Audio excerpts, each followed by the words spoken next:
Está no cinema o mais novo filme de Sam Raimi, Socorro, que na minha opinião é um dos grandes filmes para começar essa saga de filmes do ano de 2026. Pra mim, é como se fosse uma mistura de A Praia, de Danny Boyle, uma pitada de terror que o diretor Sam Raimi sabe fazer.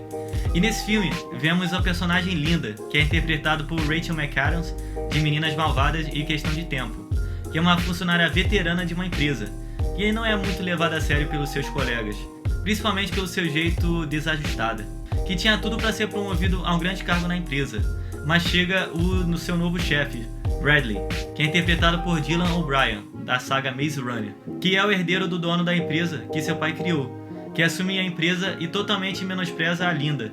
Pelo seu jeito, promove um amigo da turma de faculdade, dele que, por acaso, tá nesse mesmo ramo. E depois de Linda saber que não vai ser promovida, ela vai direto reclamar com Bradley, que tenta apaziguar a situação e chama ela para uma viagem para Bangkok. E é aí que começa o filme. Depois de embarcar no avião, o avião sofre uma turbulência e cai no mar próximo de uma ilha que fica perto da Tailândia. E com o desenrolar do filme, nós vemos que quem vai estar no controle é a Linda, e não Bradley. Que durante todo o filme nós vemos o embate entre os dois, de um lidar com o outro, de um ter a empatia de aceitar o outro. E nesse filme, pra quem conhece o diretor Sam Raimi e os filmes dele, já se prepara para os diversos jumpscares que vai ter. Porque apesar do filme não ser totalmente de terror, tem um pouquinho de comédia, que a gente chama de terrir. E como todo filme do Sam Raimi, você já vai saber que vai ter sangue pra todo lado, vai ter vômito, vai ter olho quase sendo esmagado. E pra não dar tanto spoiler sobre o filme, o que eu mais gostei do filme é que lembra muito aqueles filmes que tinha antigamente de ilha, como O Náufrago, A Praia, A Lagoa Azul. Só que a diferença desse filme pra esse novo do Sam Raimi é que tem aquele tempero de terror que o Sam Raimi sabe fazer. E o ponto negativo que eu achei desse filme é o uso do CGI em momentos errados, que no trailer mostra uma cena que ela caça o javali. E quando vemos o javali, nós percebemos que é totalmente feito de computador, o que soa como algo totalmente preguiçoso e irreal. E na cena final do filme, eu achei um pouco previsível, sendo que podia ter o final mais alternativo e um pouco fora do convencional, que na parte dos spoilers eu vou falar um pouquinho mais da minha opinião. E resumindo, é um bom filme e eu daria pra ele uma nota 7.9 de 10. Agora eu vou falar da parte com spoiler. Se você não viu o filme, vá lá, veja e depois volte. Cara, uma parte que muitos filmes não exploram e que eu achei interessante nesse filme é no momento em que o avião cai, porque nós ficamos com aquela angústia pra saber quem vai realmente sobreviver, porque é muito bem feito a cena. E por incrível que pareça, o diretor Sam Raimi colocou até um jumpscare na hora que a personagem Linda sai do avião, em que ela se depara com aquele cadáver. E no dia seguinte, ela acorda na praia e já consegue desenrolar de como sobreviver numa ilha. Porque no início do filme mostra diversos livros de como sobreviver à selva. E numa cena do avião mostra o Bradley e seus parceiros zoando no vídeo que Linda fez para participar de um programa tipo Largados e Pelados. E assim que ela anda pela praia, ela já acha o corpo de Bradley, com uma ferida na perna que uma boa parte do filme é ela que cuida dele. E cara, você vai perceber, o cara é muito ruim, o cara não ajuda em praticamente nada com ela. Porque, o cara tá no meio de uma ilha deserta e ainda machucado. Aí, ao invés do cara ajudar ela com alguma coisa, não. Mas ele fica só implicando com ela, falando que ele é o chefe dela e ela é a subordinada dele. Aí fica nessa situação chata. E você pode perceber que essa é a questão principal do filme: a total falta de empatia um pelo outro. E sim, por ela também. Porque ela, depois de ficar um tempo na ilha, percebe que esse é o seu lugar. Um lugar que ninguém enche o saco dela, ignora ela, despreza ela. Pro cara, e pra todos nós se estivesse nessa ilha, iria se fazer o quê? Procurar a maneira mais rápida de sair dessa ilha. Mas aí a gente percebe que ela faz tudo pros dois ficarem lá. Porque ela sabe que se os dois voltarem, mesmo ela tendo ajudado o seu chefe, ela com certeza não seria promovida e poderia até ser já despedida, com o chefe alegando coisas que ela nem fez.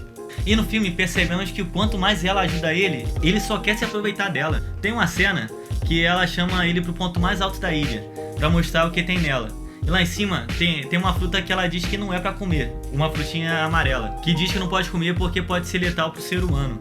E tempo depois dele já ter curado da perna, ele faz um jantar pra ela, que de tempero coloca aquela frutinha, mas ela acredita nele e mesmo assim come. Aí ela passa mal e ele simplesmente pega uma jangada do nada no meio da noite e mete o pé dali. Só que acaba quebrando por causa das ondas e ele acaba afundando. E mesmo assim, ela ajuda ele a sobreviver.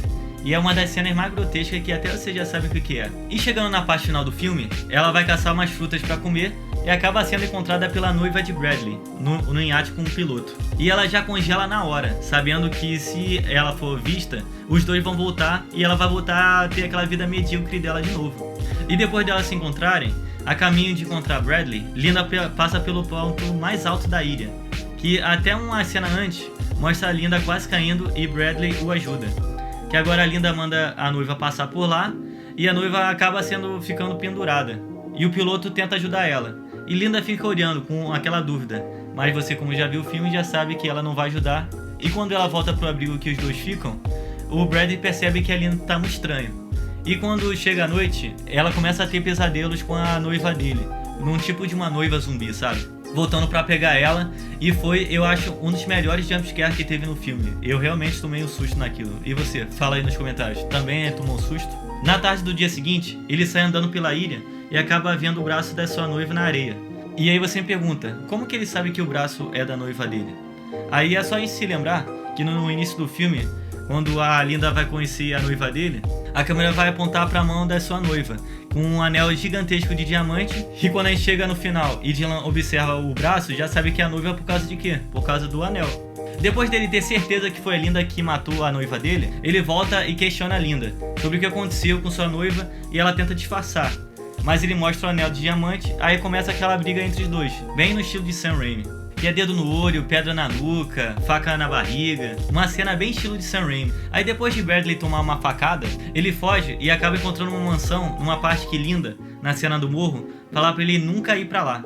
E aí você entende de como surgiu aquela faca, que no início, que os dois chegam na praia, ele pergunta de onde ela tirou aquela faca, e ela diz que simplesmente veio do mar. Que era até uma coisa pra gente suspeitar quando apareceu essa cena no início do filme. E como que ela achou uma faca que veio do mar e tá toda limpa, que não tem nenhuma marca de ferrugem ou de arranhão. E entrando na mansão, ela conta que descobriu uma mansão logo no início, quando chegou na ilha, e acabou desligando os alarmes, para que os moradores não saibam que ela invadiu a casa deles. E outra coisa que você percebe no filme é o tanto de vegetais que a Linda traz pro abrigo dos dois. Como por exemplo, como que numa ilha dessas vai ter batata doce, couve, alguns tipos de vegetais que com certeza não tem numa ilha da Tailândia. Aí vem a cena final que eu falei pra vocês que podia ter mudado, que tá entre a luta entre eles dois, e você sabe que um deles vai morrer. E isso é até que óbvio. Mas, pô, já não podia acontecer uma coisa diferente, como por exemplo que eu pensei, que já quando a Linda ia matar o Bradley, não poderia aparecer o morador do nada lá, pra ter um tipo de um plot twist, para que não seja um final meio que óbvio. Porque quando chega no final do filme, a gente vê que não tem uma pessoa realmente certa. A gente vê a atitude dos dois e vê que os dois não são santos. Mas aí depois que ela mata ele com um taco de golfe, que é até que uma ironia lá no início do filme, que ele fica direto jogando golfe lá no escritório, mostra ela sendo entrevistada e ela se torna uma milionária, com a história de vida de seu naufrágio na ilha. E assim acaba o filme, uma personagem menosprezada, que era totalmente ignorada por todos pelo seu jeito e até pela sua aparência, que no final do filme ela conquista tudo o que ela mais desejava, que era ser o quê? Milionária. E que agora nós percebemos que ela venceu na vida, e não pela maneira certa, sabe? Andando com o seu carro de luxo e com seu periquito, que é até uma coisa estranha. Como que ela ficou tanto tempo lá na ilha e o periquito dela ficou em casa e não morreu? E reforçando, é um filme excelente e eu continuo com a minha nota, 7.9 de 10. E se você gostou do vídeo, se inscreva no canal Simplifica Cinema e que semana que vem vamos ter mais vídeo. Curta, compartilha e comenta. Valeu!